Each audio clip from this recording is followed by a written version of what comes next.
It was a busy Tuesday morning when David rolled his wheelchair through the glass doors of First National Bank. The automatic doors made their usual swooshing sound as he entered the marble-floored lobby. David had been to this bank many times before, but today felt different somehow. Maybe it was because he had an important business meeting later that afternoon, or maybe it was just one of those days when everything seemed to move a little slower. David was wearing his best navy blue suit, the one he always wore for important meetings. His leather briefcase sat perfectly balanced on his lap, filled with documents that would help him close a major business deal. At 35 years old, David had built a successful career as a financial advisor, helping small businesses manage their money and grow their companies. His clients trusted him completely, and for good reason. David knew numbers like some people knew their favorite songs. The bank was busier than usual. About 15 people stood in various lines, some checking their phones, others chatting quietly with friends. Children tugged at their parents' sleeves while elderly customers moved slowly toward the teller windows. David noticed the usual mix of business people, students, and families that made up the daily crowd at this downtown branch. He needed to make a large withdrawal for his upcoming business investment. David had been planning this moment for months. He was about to become a partner in a new consulting firm, and today was the day he would transfer his investment funds. The paperwork was already signed, and all he needed was to get his money from his business account. David wheeled himself toward the shortest line, which happened to be at window number 3. The woman behind the counter looked to be in her late 20s with blonde hair pulled back in a tight ponytail. Her name tag read Lisa, and she was busy counting money from her cash drawer. David waited patiently, just like any other customer would. When it was finally his turn, David rolled up to the counter with a friendly smile. "Good morning," he said cheerfully, reaching into his briefcase to pull out his identification and account information. "I need to make a withdrawal from my business account today." Lisa looked up from her computer screen and something in her expression changed immediately. Her friendly customer service smile disappeared, replaced by a look that David recognized all too well. It was the same look he had seen countless times over the past 8 years, ever since the car accident that had changed his life forever. "Oh," Lisa said, her voice suddenly flat and disinterested. "What kind of account did you say you had?" David noticed the change in her tone but decided to give her the benefit of the doubt. Maybe she was just having a rough morning. "It's a business checking account," he replied politely, sliding his identification card across the counter. "I have all the information right here." Lisa picked up his ID card and held it at arm's length, squinting at it as if she had never seen identification before. She looked back and forth between the photo and David's face several times, taking much longer than necessary. David could feel other customers behind him starting to shift impatiently in line. "This picture doesn't really look like you," Lisa said loudly, loud enough for several people nearby to hear. "Are you sure this is your card?" David felt his cheeks warm with embarrassment, but he kept his voice calm and professional. "Yes, that's definitely my identification. The picture was taken about 2 years ago, but it's certainly me." Lisa continued to examine the card as if she were some kind of detective investigating a major crime. She held it up to the light, turned it over several times, and even used a small magnifying glass that David had never seen any other teller use before. "I'm going to need to see another form of identification," Lisa announced, still speaking louder than necessary. "Bank policy. You know." David reached back into his briefcase and pulled out his passport, his business license, and even his credit cards. He had learned over the years to always carry extra identification, just in case situations like this arose. "Here you go," he said, maintaining his patient tone. "I think this should be more than enough." But instead of looking satisfied, Lisa seemed even more suspicious. She picked up each document and examined it with the same theatrical scrutiny she had given his driver's license. Other customers were definitely starting to notice now. A woman with 2 young children kept glancing over at David, looking confused by what was taking so long. An elderly gentleman in a gray suit checked his watch and sighed audibly. "What kind of business do you have?" Lisa asked, her voice carrying a tone that suggested she didn't believe David could possibly own a business. I'm a financial consultant, David replied. I help small businesses with their accounting and financial planning. Lisa raised one eyebrow and let out a small laugh that wasn't friendly at all. Really? That's interesting. She said the word interesting in a way that made it clear she found nothing interesting about it at all. David began to realize that this wasn't just a case of extra careful customer service. Lisa was deliberately making this transaction as difficult as possible, and he was pretty sure he knew why. He had faced this kind of treatment before, though never quite this obvious, or public. He pulled out his phone and quietly opened his voice recording app. David had learned to document these situations, not because he enjoyed confrontation, but because sometimes it was the only way to make sure his side of the story would be heard if things escalated. I'd like to speak with your manager, please, David said politely but firmly. Lisa's expression shifted to something that looked almost like amusement. The manager is busy right now. Besides, I can handle whatever you need. She paused and looked David up and down in a way that made several customers visibly uncomfortable. Are you sure you're in the right place? Maybe you meant to go to the social services office down the street? The lobby had grown quieter as more people began to notice the unusual interaction taking place at window number 3. David could feel dozens of eyes on him, some curious, some concerned, and some clearly uncomfortable with what they were witnessing. This was the moment David realized that Lisa had no intention of treating him like any other customer. What should have been a simple 5-minute transaction was turning into something much more serious. David took a quiet breath and prepared himself for what he knew was coming next, all while his phone continued to record every word of their conversation. David could feel the tension in the air getting thicker by the minute.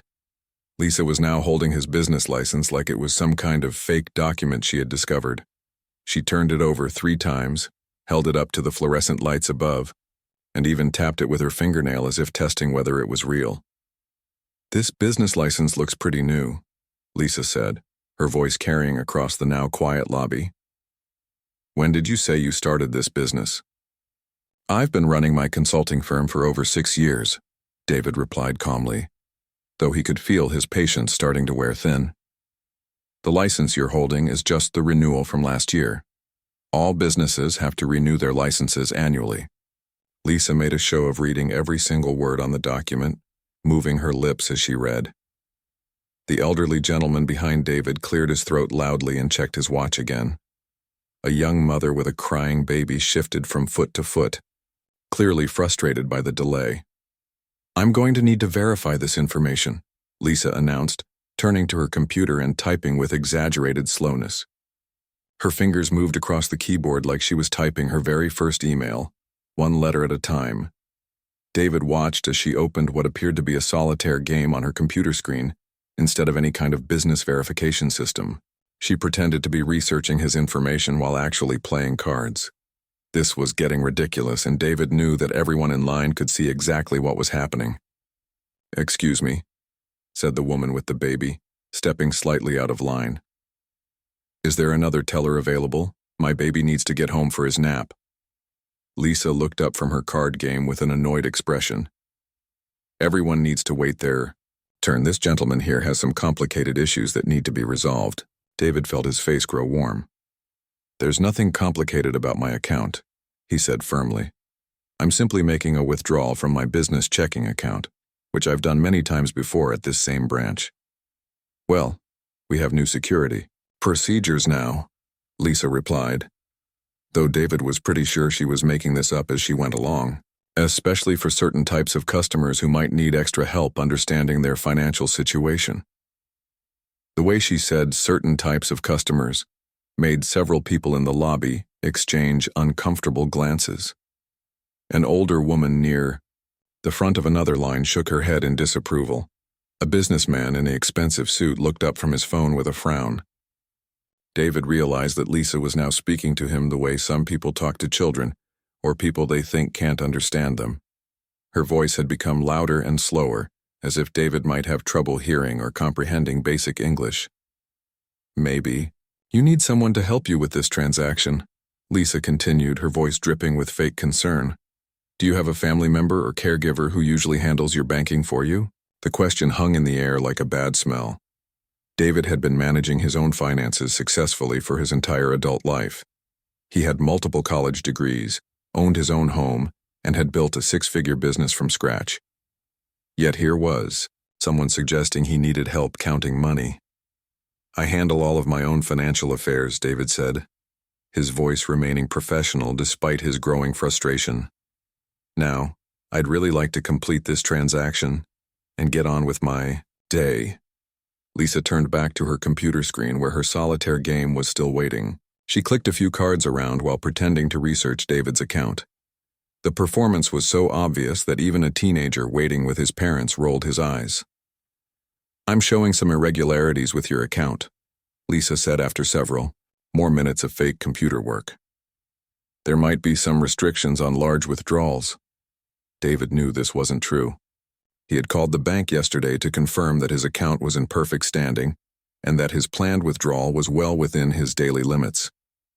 He also knew that Lisa hadn't actually looked at his account information at all. "What kind of irregularities?" David asked, pulling out his phone to check his banking app. His account showed exactly what he expected, a healthy balance with no restrictions or holds. "I can't discuss the details," Lisa said mysteriously, as if she were protecting state secrets. "Bank policy, you know. But maybe you should think about whether you really need all this money right away. Sometimes people make financial decisions they regret later." Now she was questioning his judgment about his own money. David could hardly believe what he was hearing. Around the lobby, customers were starting to whisper among themselves. Some looked angry. Others looked embarrassed to witness what was happening. A well-dressed woman in her 50s approached the counter. "Excuse me," she said to Lisa, "but I've been banking here for 15 years, and I've never seen a customer treated this way. What exactly is the problem?" Lisa's face flushed red. "Ma'am, this is between me and my customer. Please return to your place in line." "I'm not in line," the woman replied firmly. "I finished my business 20 minutes ago, but I stayed because I couldn't believe what I was watching. This gentleman has been nothing but polite and patient, and you've been treating him like he doesn't belong here." Other customers began nodding in agreement. The teenager's mother stepped forward. "She's right. I saw the whole thing. This man has done nothing wrong." David felt a mix of gratitude and embarrassment. He appreciated these strangers standing up for him, but he also wished he could just complete his simple banking transaction and leave with his dignity intact. Lisa looked around at the growing crowd of disapproving faces and seemed to realize that her behavior was becoming a problem. But instead of backing down, she doubled down on her approach. "Look," she said to David, her voice now loud enough for everyone in the lobby to hear clearly. "Maybe this bank isn't the right fit for someone in your situation. Have you considered banking somewhere that specializes in government benefit accounts?" The lobby fell completely silent. Even the children stopped making noise. Everyone understood exactly what Lisa was implying, and the suggestion hung in the air like a slap across David's face. That was the moment David realized this wasn't going to end quietly. Lisa had just crossed a line that couldn't be uncrossed, and she had done it in front of a room full of witnesses. David looked down at his phone, still recording everything, and made a decision that would change both of their lives forever. The silence in the bank lobby was so thick you could cut it with a knife. Everyone was staring at Lisa, waiting to see what would happen next. David sat quietly in his wheelchair, looking down at his phone with a small smile that nobody could quite understand. It wasn't a happy smile or an angry smile. It was the kind of smile someone gets when they know something that nobody else knows yet. Lisa seemed to think she had won some kind of victory. She crossed her arms and looked down at David with a satisfied expression, like a teacher who had just caught a student cheating on a test. She had no idea that she was about to learn one of the most expensive lessons of her entire life. "You know what?" David said quietly, his voice so calm it was almost scary. "I think there's been a terrible misunderstanding here today." Lisa rolled her eyes. "The only misunderstanding is you thinking you can come in here and waste everyone's time with your complicated banking needs." David reached into his briefcase and pulled out a thick folder. He opened it carefully and took out several official-looking documents. The first thing he placed on the counter was a business card, but not just any business card. This one was printed on expensive, heavy paper with gold lettering that caught the light.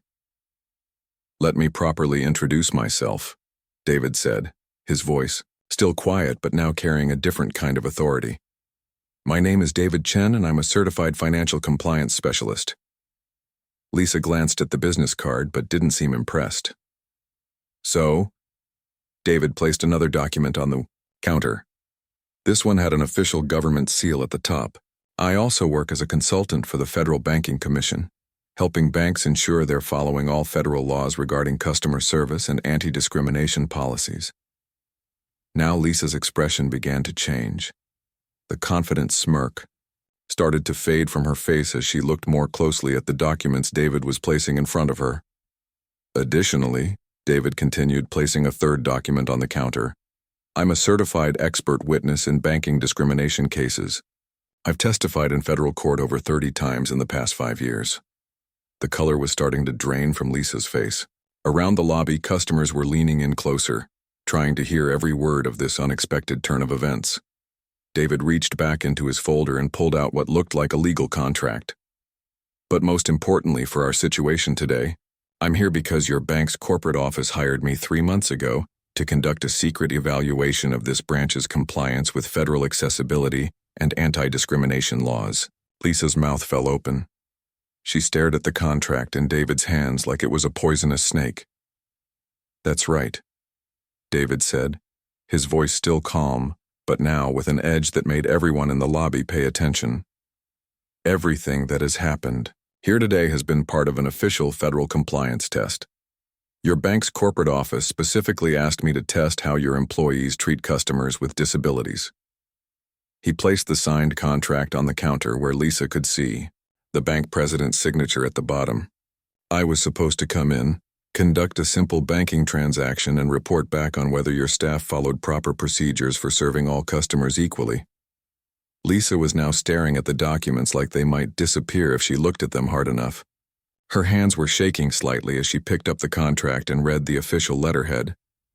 "The good news," David continued, "is that I now have everything I need for my report.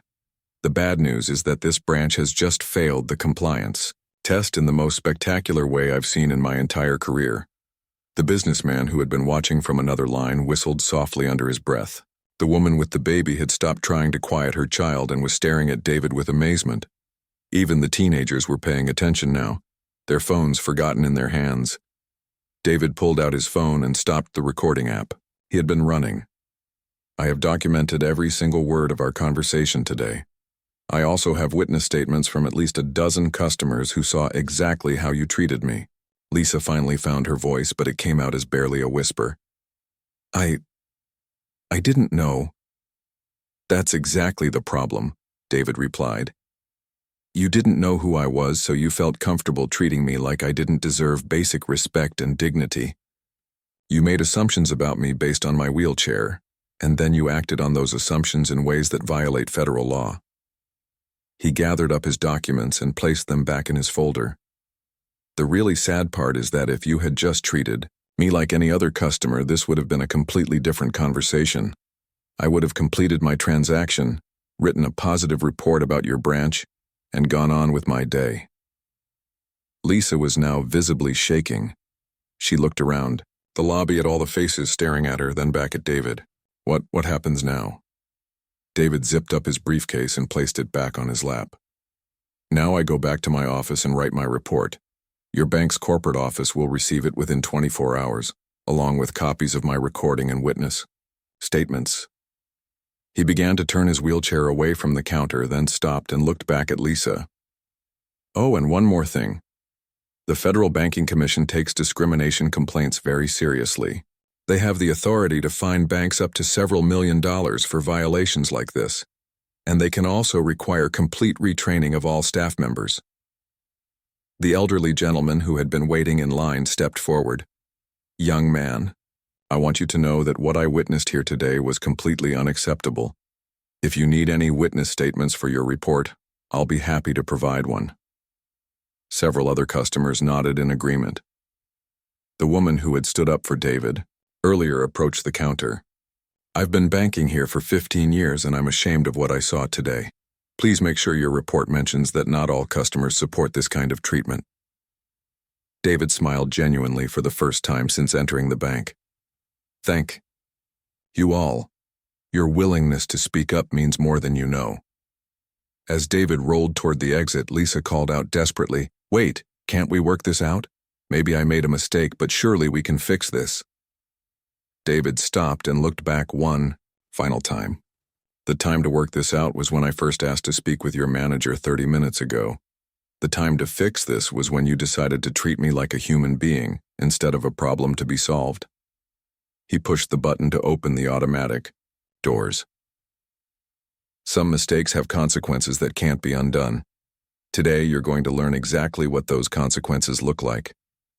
And with that, David rolled out of the bank, leaving behind a lobby full of shocked customers and one very worried teller who was just beginning to understand how dramatically her life was about to change. David didn't even make it to his car before his phone started ringing.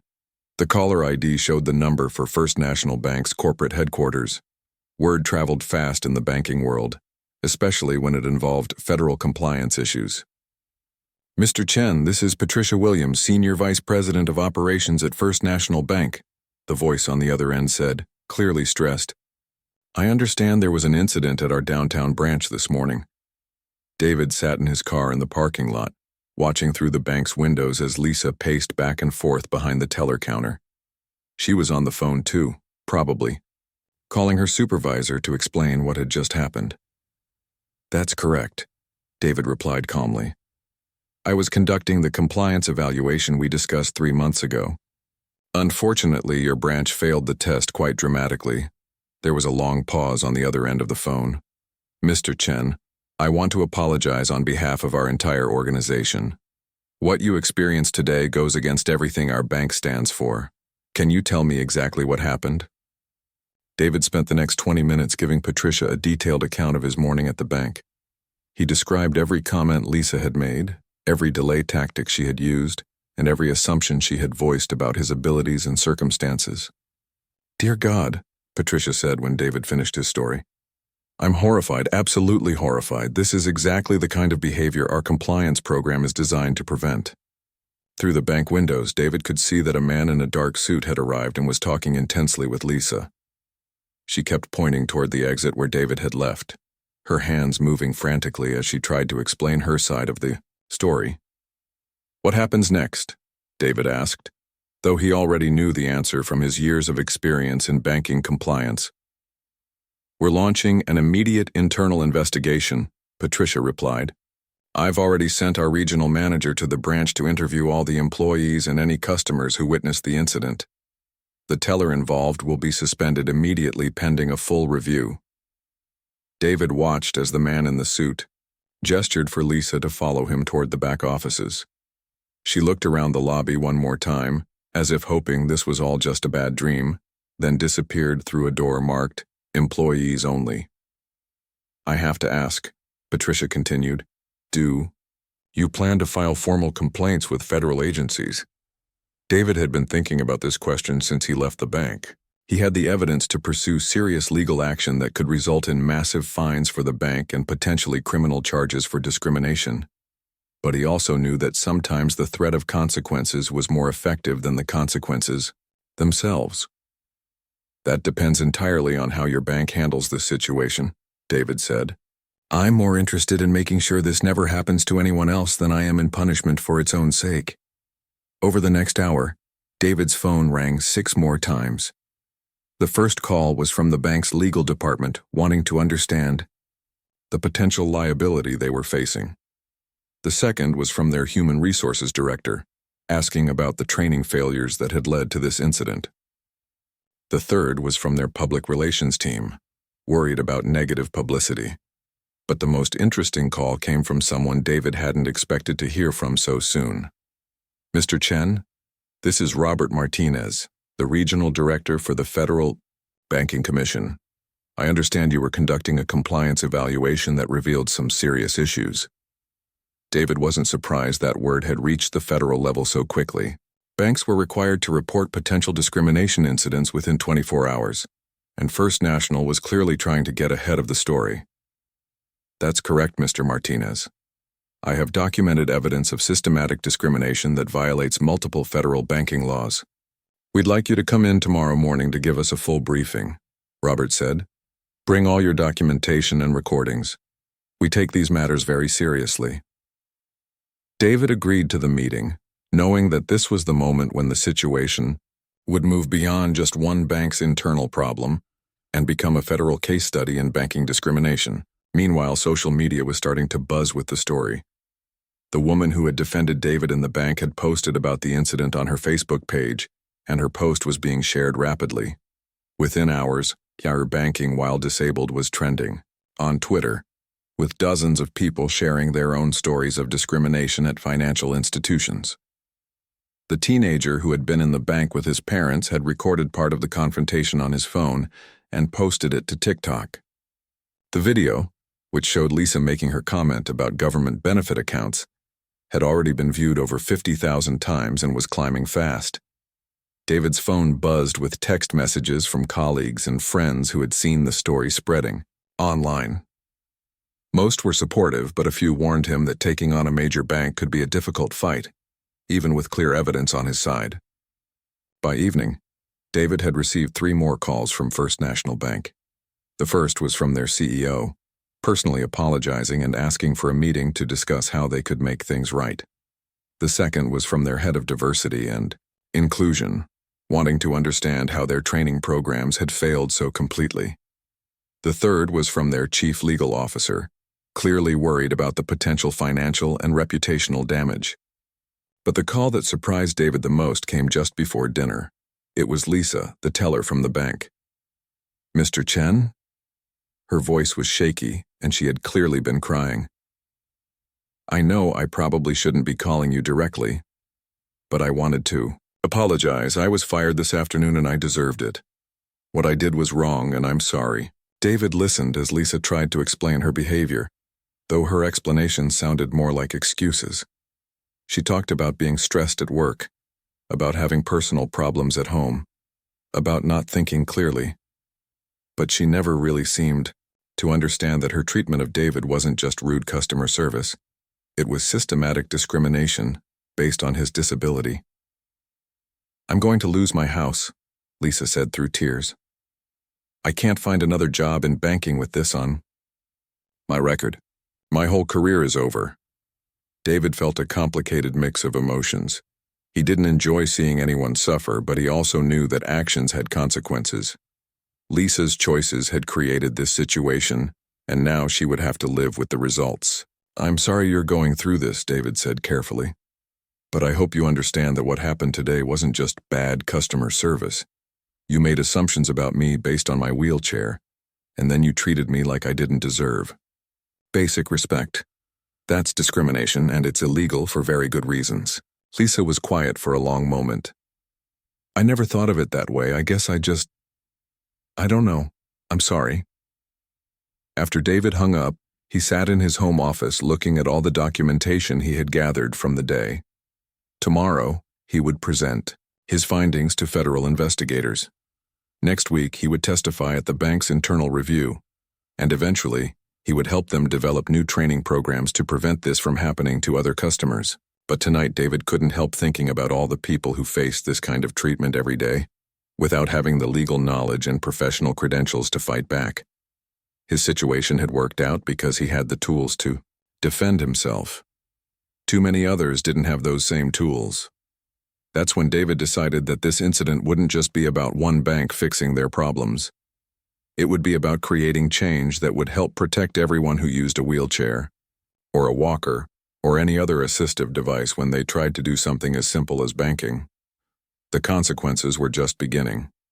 6 months later, David was sitting in the same First National Bank where everything had started, but this time the experience couldn't have been more different. The bank had undergone a complete transformation, and David was there not as a customer, but as their new director of accessibility and inclusion. The changes were visible the moment you walked through the door. The entrance now had clearly marked accessible pathways, lower counter options for wheelchair users, and staff members who had been trained to treat every customer with dignity and respect. But the biggest change wasn't something you could see. It was something you could feel in the way employees interacted with customers. "Mr. Chen, your 11 o'clock appointment is here," said Jennifer, the new branch manager. She had been promoted after the previous manager was let go for failing to properly train his staff on accessibility policies. David's appointment was with a delegation from the Federal Banking Commission, who had come to see the changes First National had implemented as part of their settlement agreement. The bank had agreed to pay a substantial fine and completely overhaul their customer service policies, with David overseeing the process. "Thank you, Jennifer," David replied, wheeling toward the conference room that had been specially designed to accommodate meetings with people who used wheelchairs, walkers, or other mobility devices. The federal investigators were impressed with what they saw. Over the past 6 months, First National had become a model for how banks could serve customers with disabilities. They had rewritten their training manuals, redesigned their physical spaces, and created new policies that protected customers from the kind of treatment David had experienced. But perhaps most importantly, they had changed their corporate culture from the top down. Every employee now understood that accessibility wasn't just about following laws. It was about treating all customers as valued human beings who deserved respect and dignity. "The transformation has been remarkable," said Commissioner Martinez during their meeting. "We're planning to use First National as a case study for other banks across the country. Your compliance scores have gone from failing to excellent in just 6 months." David felt proud of the work they had accomplished, but he knew the real test wasn't in government scores. The real test was in the daily experiences of customers who might face challenges that others took for granted. After the federal delegation left, David decided to take a walk around the branch to see how things were working in practice. He watched as Maria, one of the newer tellers, helped an elderly customer who was having trouble hearing. Instead of speaking louder and slower like Lisa had done to David, Maria calmly wrote down the important information and made sure the customer understood every step of the transaction. At another window, he saw James helping a customer who had difficulty with fine motor control due to a neurological condition. James patiently waited while the customer signed documents, offering assistance when asked, but never assuming the customer couldn't handle things independently. These were exactly the kinds of interactions David had hoped to create when he agreed to help First National rebuild their customer service program. Around 3 o'clock, David received an unexpected visitor. Lisa, the former teller whose behavior had started this entire chain of events, was standing in the lobby looking nervous and uncertain. "Mr. Chen," she said as he approached, "I was wondering if I could speak with you for a few minutes." David had heard that Lisa had been struggling since losing her job at the bank. She had eventually found work at a small credit union, but the pay was much lower, and the incident at First National had followed her in the banking industry. "Of course," David said, gesturing toward a quiet corner of the lobby where they could talk privately. Lisa looked different than she had 6 months ago. The arrogant confidence was gone, replaced by something that looked like genuine humility. She had clearly spent a lot of time thinking about what had happened and her role in it. "I wanted to thank you," she said, which wasn't what David had expected to hear. "Thank me?" David asked. "For not completely destroying my life when you could have," Lisa replied. "I know you had enough evidence to pursue criminal charges against me personally, not just the bank, but you chose not to do that." David had, indeed, chosen to focus on systemic change rather than individual punishment. While Lisa had lost her job, she hadn't faced the criminal charges that could have made her unemployable anywhere in the financial industry. "I also wanted you to know that I've been volunteering at the Disability Resource Center downtown," Lisa continued. "I'm learning about the challenges that people with disabilities face every day, and I'm starting to understand how my behavior that day was part of a much bigger problem." She pulled out a small notebook from her purse. "I've been keeping track of all the assumptions I make about people based on how they look or move or communicate. It's shocking how many unconscious biases I had that I never even noticed before." David was genuinely surprised by this development. In his years of working, On discrimination cases, he had rarely seen someone take such personal responsibility for their actions and make genuine efforts to change. "That's really impressive, Lisa," David said. "Personal growth isn't easy, especially when it requires admitting that we've been wrong about fundamental things." Lisa nodded. "The hardest part was realizing that I probably treated other customers badly too, but they just didn't have the resources to fight back like you did. How many people did I hurt without even knowing it?" This was exactly the kind of awareness David hoped would come from cases like this. The goal wasn't just to punish bad behavior, but to help people understand why that behavior was harmful and how they could do better in the future. "The good news," David said, "is that you're asking these questions now. That means you can make sure it never happens again." Lisa spent another 10 minutes telling David about her volunteer work and the things she was learning about accessibility and inclusion. When she left, she shook his hand and promised to continue working on herself and helping others understand these issues. As David watched her go, he reflected on how much had changed since that difficult morning 6 months ago. First National Bank had transformed from a place where discrimination could happen openly to a model of inclusive customer service. Lisa had gone from someone who treated people poorly to someone who was actively working to prevent others from making the same mistakes. But perhaps most importantly, the story had inspired changes far beyond just one bank. The viral social media posts had led to conversations about accessibility at financial institutions across the country. Other banks had reached out to David asking for help with their own compliance programs. New federal guidelines had been developed based on the lessons learned from the First National case. That evening, David received a text message from Jennifer, the branch manager. "Thought you'd want to know. We served 127 customers today, and I received 3 specific compliments about how respectful and helpful our staff was. 2 of those compliments were from customers who use mobility devices." David smiled as he read the message. This was the real measure of success, not federal compliance scores or corporate policies, but individual moments when customers felt respected and valued. His phone buzzed again with another message, this time from a colleague at another bank. "Saw the article about your work at First National in Banking Weekly magazine. Our CEO wants to hire you to help us review our accessibility policies. When can we talk?" David realized that what had started as one of the worst banking experiences of his life had become the foundation for work that would help countless other people avoid similar situations. Sometimes the most painful experiences could become the most meaningful opportunities to create positive change.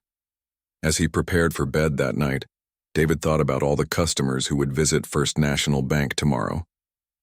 They would be greeted by staff who had been trained to see each person as an individual deserving of respect, regardless of how they moved through the world or what assistance they might need. And that, David thought, made everything that had happened worth it.